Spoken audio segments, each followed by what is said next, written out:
What's up, you guys? It's KeAmber Vaughn, aka Coach Ke. I'm debt free. I'm debt free.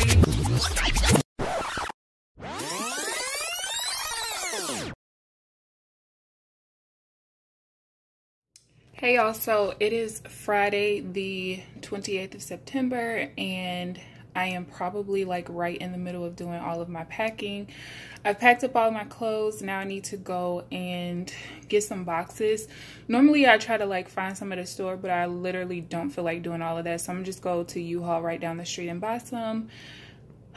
I'm tired of moving. Like, this is since I graduated high school in 2007, I've moved to Springfield, Illinois, Athens, Georgia, Grand Prairie, Texas, and back here. And I'm over it. Like, I really hope that this next time that I'm moving is it. I do know that where I'm moving is not going to end up like where I stay forever.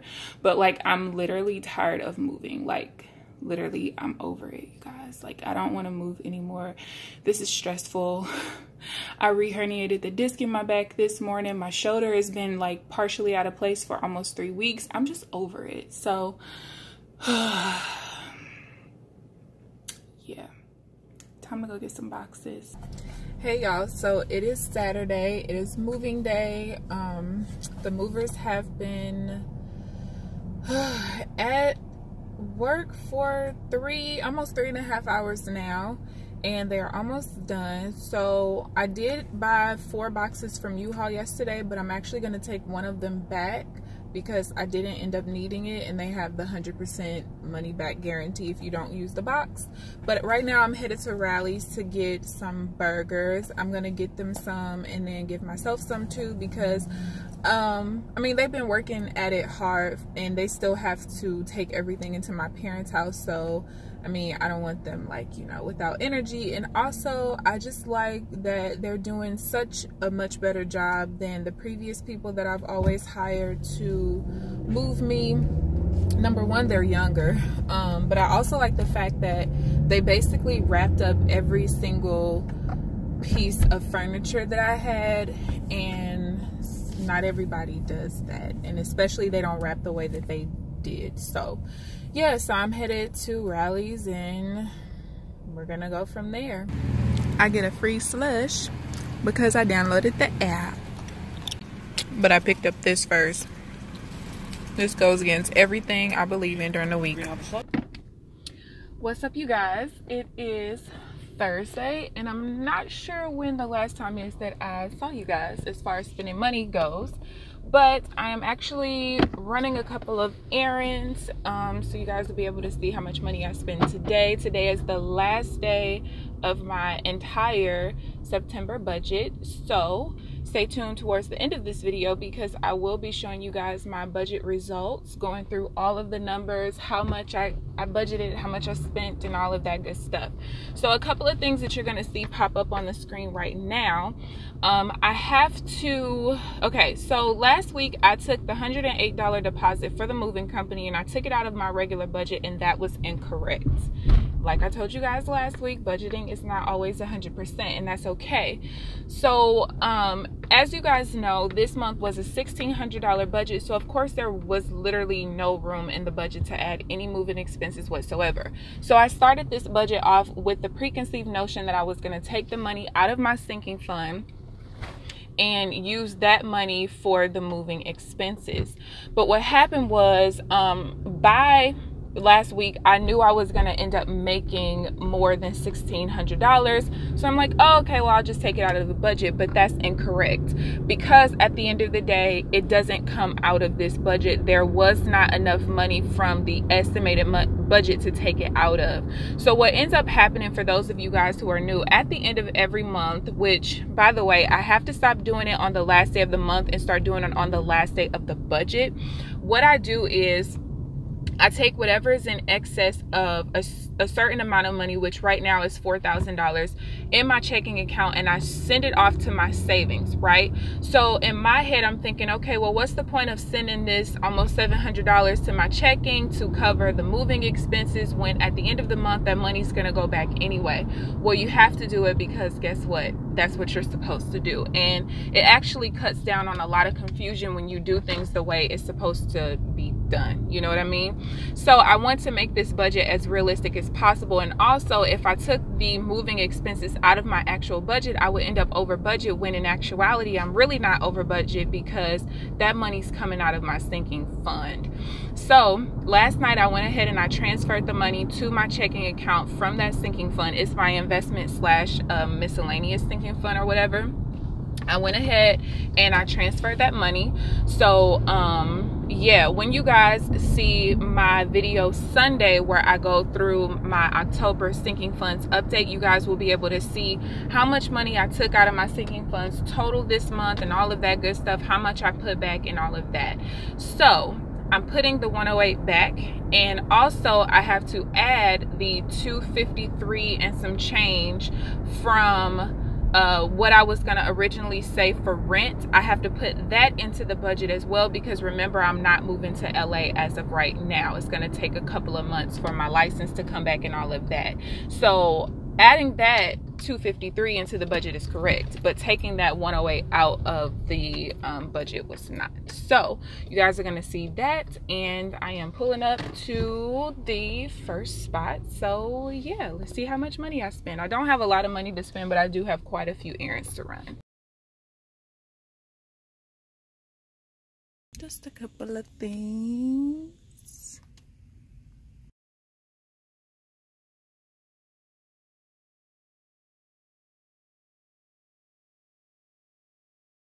$162 is going back into my sinking fund from the box that I returned for the moving expenses. So out of the business category, this was spent $20.16 for this new domain. And I purchased a year access to this particular product for my YouTube channel. All right, so let's get into these numbers, shall we?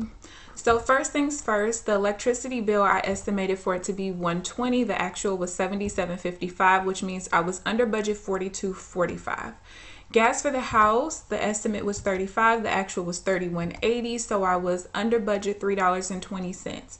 So I'm actually just now realizing that I did not put the electricity and gas bill into my October budget because the way that the billing cycles work. So what I'm going to end up doing is I'm going to basically take this $45.65, and that I was under budget for this month, and that will be used to pay whatever is the residual left over for the electricity and gas bill since my last billing cycle, if that makes sense.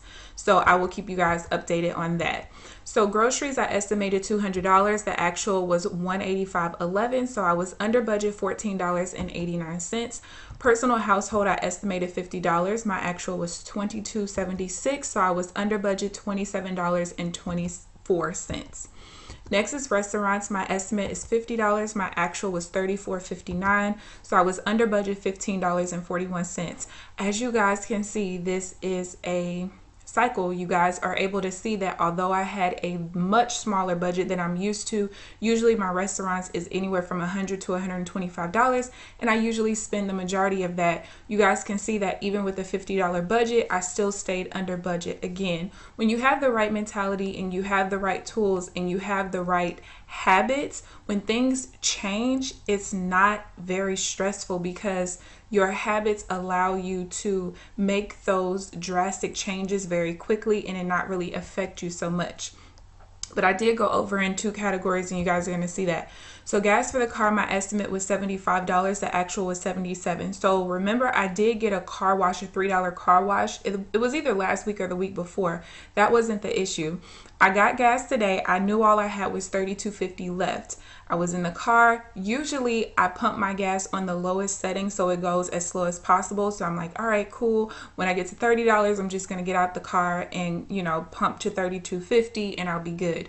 Well, I didn't realize that I wasn't on the lowest setting. So by the time I came around the car, I had to get it at like $34.50 if I'm not mistaken. So I was over budget $2. That was just a dumb mistake on my own part. Supplements was $50. My actual was $69.27. I didn't realize I needed another bottle of prenatal vitamins, and then of course my regular probiotic. This month I had only basically budgeted for the monthly supply of probiotics, forgot about the prenatal, so I ended up being over budget, almost $20. Miscellaneous is $303.42. Remember, it started off at $50. Once I realized that I would not need to be saving money for the rent for next month, I put that $253.42 into the miscellaneous category. So my actual was $53.10. I was under budget $250.32. So I added this in today, actually on Thursday. And also what I did was I wrote in for me to take $20 out to give to my aunt. It was her birthday a couple weeks ago, and I told her, listen, I want to give you some money, but I have to wait until the end of my budget to see if I have that in my budget or not. So because I added it in the $253.42, I went ahead and I wrote down for me to take the $20 out, which I will either today or tomorrow, whatever, but it's out of the budget. Had I not done that, had I not added the $253.42 and had I not taken out the $20 to give to her for her birthday, I still would have been under budget, if that makes sense.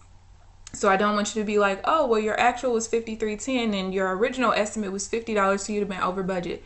No, I wouldn't have. I literally only wrote down for me to take the money out today because I know it's in the budget, if that makes sense. So business travel was $290.07. My actual was $202.56, which 182 of that I just spent today, which you guys just seen in the last clip. I didn't necessarily need to get it, but because it was in the budget, I went ahead and I purchased the year subscription for this particular service instead of paying $19 a month. So I end up saving like $45 over the year by doing it this way. And again, because it was in the budget, I went ahead and put it in. So I was still under budget $87.52, but if it wasn't for the expense today, it would have been like, what, $260 something that I would have been under budget. So I think I'm doing pretty good. So the moving expenses, I had no estimate for moving expenses because it was not in the $1,600 budget to do. My actual was $688.59, and so I wasn't over or under budget because I'm taking it out of my sinking fund. So my overall budget, even after adding in the $253.42 for what was supposed to be my rent, the estimate was $1,018.49. My actual that I spent was $644.39. So I was under budget $374.10. Again, even if you take out the $253.42 from this under budget amount, I would still be under budget. Okay, so even though it was a very strict budget, I was able to basically stay under budget in almost all of my categories. So this is supposed to say September 2018 grade. I'm going to give myself an A+. I only went over in the two categories, one by $2, the other by almost $20. And those are two categories. Well, the gas thing I could have really actually controlled. I was just tripping on when I got out the car to finish pumping. But as far as the supplements go, that's kind of out of my hands, to be honest with you, because the 3 supplements that I take are supplements I need to take for my wellness. And it was just, hey, I just estimated wrong, didn't really check my supply before, you know, I did my budget. So I'm giving myself an A+. Okay, when you're used to having like a $2,000 budget as far as like your variable expenses, the amount that you have to spend every month, anywhere from $1,500 to $2,000, and you've like shrunk it to $765, well now $1,000 since I had to add in what I didn't use for rent. That's a drastic change, and the fact that I was still able to stay under budget, I believe I deserve an A+. Okay, so I'm going to give myself an A+. So I hope that you guys enjoyed this video. Please give this video a thumbs up. Subscribe if you haven't already. I hope that I was able to show you guys that even if you have a smaller budget, it can be done. It's really all about your mindset and having the goal to stay under budget and also having the right habits. But other than that, I will see you guys Sunday for my sinking funds update. Bye guys.